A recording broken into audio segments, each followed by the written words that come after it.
Assalamualaikum everyone and welcome back to my YouTube channel Learn with Sherry, where we are dealing with the syllabus of statistics for the 7th semester. Okay, in the previous lecture we have discussed about the formal statistics like the form and the major persons or the major, you can say, figures in the formal statistics, which are basically we discussed only about Roman Jacobson. And उसके बाद हमने Geoffrey Leach को भी थोड़ा बहुत discuss किया था. तो आज का हमारा जो टॉपिक है that is structural stylistics. Structural stylistics हमारे पास as per the name suggest it deals with the structure. ठीक है, कि किसी भी टेक्स्ट का स्ट्रक्चर क्या है हम यहाँ पे उसको डील करेंगे. स्ट्रक्चरल स्टाइलिस्टिक्स का मेजर फिगर है चार्ल्स बेले. देखो, स्ट्रक्चरलिज्म, जब भी हम थ्योरी अगर स्ट्रक्चरलिज्म को पढ़ें तो वहाँ पे हमारे माइंड में एक ही पर्सन आता है, सेशोर. ठीक है, लेकिन ये जो चार्ल्स बेले है, अब यहाँ पे हम स्ट्रक्चरल स्टाइलिस्टिक्स में चार्ल्स बेले कैसे पढ़ रहे हैं. स्ट्रक्चरल स्टाइलिस्टिक्स में जो पर्सन है वो हमारे पास सेशोर का स्टूडेंट है, यानी कि चार्ल्स बेले सेशोर का स्टूडेंट है. ठीक है, और इसका जो वर्क स्टार्ट होता है स्टाइलिस्टिक्स में हमारे पास, वो यहाँ से स्टार्ट होता है कि इसने एक बुक पब्लिश की, ट्रेट दी स्टाइलिस्टिक फ्रैंकेस, इन 1909. 1909 में इसने ये बुक पब्लिश की. ठीक है, अब इसमें हमने देखा कि इसने स्टाइलिस्टिक्स को डील किया, स्ट्रक्चर को डील किया, किस तरह से स्ट्रक्चर इंपॉर्टेंट रोल प्ले करता है स्टाइलिस्टिक एनालिसिस में, उसको डील किया.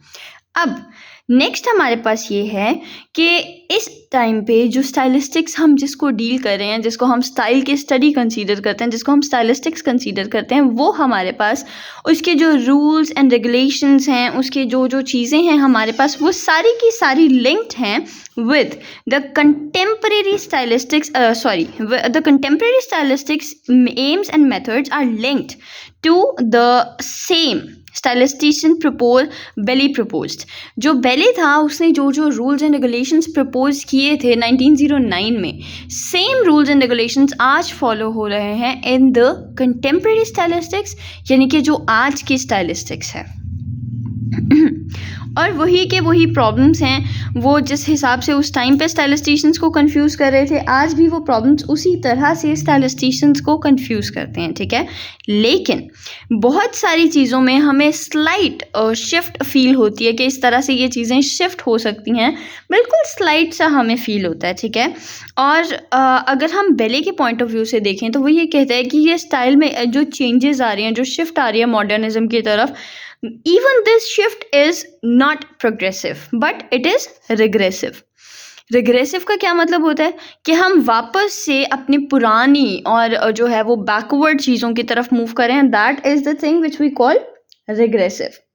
तो बेले के अकॉर्डिंग ये जो चेंज शिफ्ट हमें दिखी वो रिग्रेसिव थी, ना कि प्रोग्रेसिव. वो कहता है कि this is return to the prescriptive rhetorical theories. Prescriptive rhetorical theories का मतलब क्या है कि वो थीरीज जो पहले से प्रेस्क्राइब्ड हैं, वो थीरीज जिनमें हमारे पास कोई अपना जो है वो ओपिनियन देने का या फिर डिस्क्राइब करने का चीज़ों को हमें परमिशन नहीं होती, वो थीरीज पहले से एक्सप्लेन्ड है. ओके, अब यहाँ पे एक इम्पॉर्टेंट चीज़ है कि जो पुरानी थीरीज थी वो प्रेस्क्रिप्टिव थी और बेले जो था वो हमारे पास डील करता था डिस्क्रिप्टिव को. ठीक है, वो कहता था कि स्टाइलिस्टिक्स जो है वो डिस्क्रिप्टिव है, लेकिन पुराने लोग कहते थे it is prescriptive. Okay, that preceded Bally's work structuralism, यानी कि स्ट्रक्चरलिज्म में बेले के वर्क से पहले जो काम था वो टोटल प्रेस्क्रिप्टिव था. और बेले का ये कहना है कि जो चेंज अब मुझे नज़र आ रहा है कंटेम्प्रेरी टाइम में, वो चेंज बेसिकली प्रोग्रेसिव नहीं है, यानी कि वो आगे की तरफ मूव नहीं कर रहा बल्कि वो पीछे की तरफ मूव कर रहा है, यानी कि वो रिग्रेसिव है, जो कि हमारे पास किस साइड मूव कर रहा है, प्रेस्क्रिप्टिव डिस्क्रिप्शन की तरफ. Okay, moving forward, like his mentor Ferdinand de Saussure. ठीक है, ये चीज़ मैंने पहले मेंशन कर दी कि बेले जो हैं, चार्ल्स बेले, ये फर्डिनेंड डी सेशोर के स्टूडेंट हैं. Like his mentor, he also advocated the descriptive method of studying literature and language. वो कहते हैं कि इसको हम descriptive way में स्टडी करेंगे. द आर्ग्यूमेंट दैट इवन, अच्छा अब जो बेले थे उनके अगेंस्ट एक आर्ग्यूमेंट रेज हुआ कि लोगों ने कहा कि of course he focuses on the descriptive method, but लोगों ने कहा कि जो उनका डिस्क्रिप्टिव मेथड है वो भी कोवर्टली प्रेस्क्रिप्टिव ही है।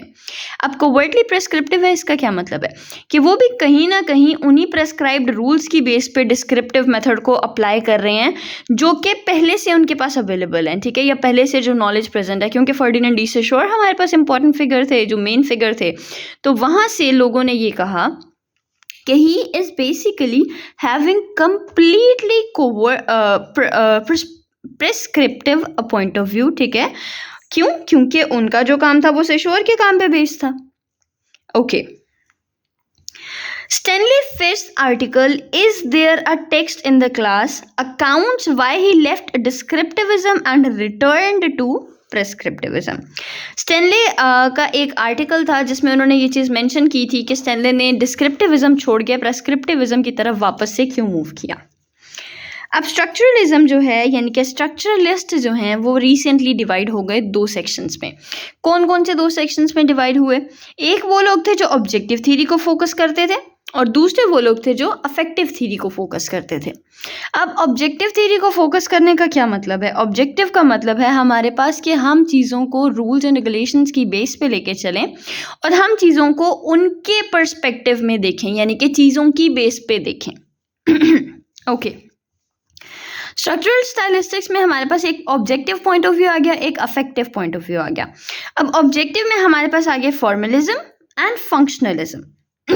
ऑब्जेक्टिव जो थे वो ये बिलीव करते थे कि स्टाइल जो है वो इनहेरेंट है, इनहेरेंट प्रॉपर्टी है टेक्स्ट की, यानी कि वो स्टाइल जो है वो टेक्स्ट में एग्जिस्ट करता है। स्टाइल जो है वो जब हमारे पास एक टेक्स्ट आ गया उसके अंदर स्टाइल एग्जिस्ट कर रहा है, उसमें इनहेरेंट है। लेकिन जो अफेक्टिव लोग थे वो ये कहते थे कि literary text occurs when it's read and meanings are not separated from the readers experiences. वो कहते थे कि एक लिटरेरी टेक्स्ट को स्टाइल या मीनिंग सिर्फ तभी जाके मिलता है जब वो रीडर जो है वो उसको समझता है, या रीडर उसको इंटरप्रेट करता है, या रीडर उसको पढ़ता है। ठीक हो गया?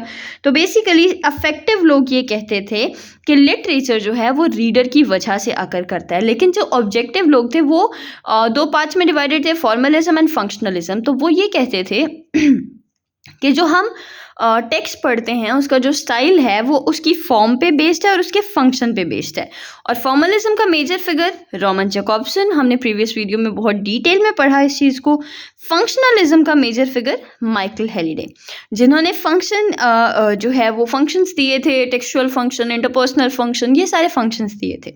ओके, तो यहाँ तक जो चीज़ें हैं वो ये हैं कि हमारे पास स्ट्रक्चरलिज्म डिवाइड हुआ, स्ट्रक्चरल स्टाइलिस्टिक्स डिवाइड हुई बेसिकली।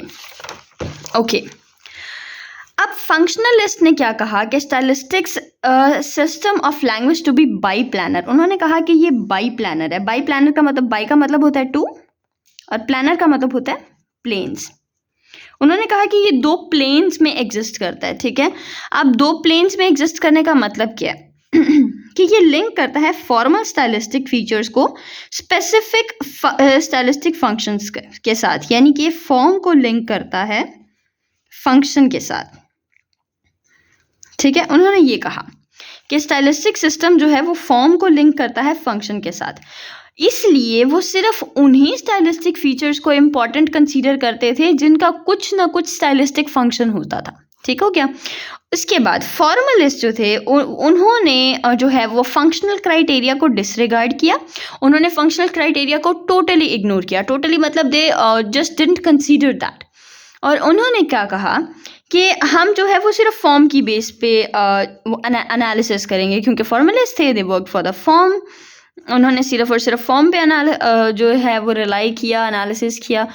ओके, जॉफ्री लीच और माइकल शॉर्ट, ये दो पर्सन्स थे जिन्होंने प्लूरलिस्टिक व्यू जो है वो अडॉप्ट किया लैंग्वेज के लिए। अब प्लूरलिस्टिक व्यू क्या होता है?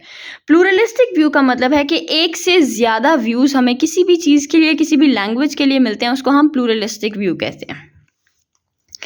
और इनका ये प्लूरलिस्टिक व्यू अचीव करने का या जो है अडॉप्ट करने का रीज़न कौन था? Michael Halliday and belly. Plurifunctionalism leads to pluristructuralism, यानी कि pluri means more than one, ठीक है. Functionalism means function, ठीक है. और pluri यहाँ पे भी same more than one, और structuralism means structure. तो वो ये कहते थे कि अगर फंक्शन एक से ज़्यादा हो सकते हैं तो स्ट्रक्चर्स भी एक से ज़्यादा हो सकते हैं, ठीक है. अब प्लूरलिज्म के बेनिफिट्स क्या थे?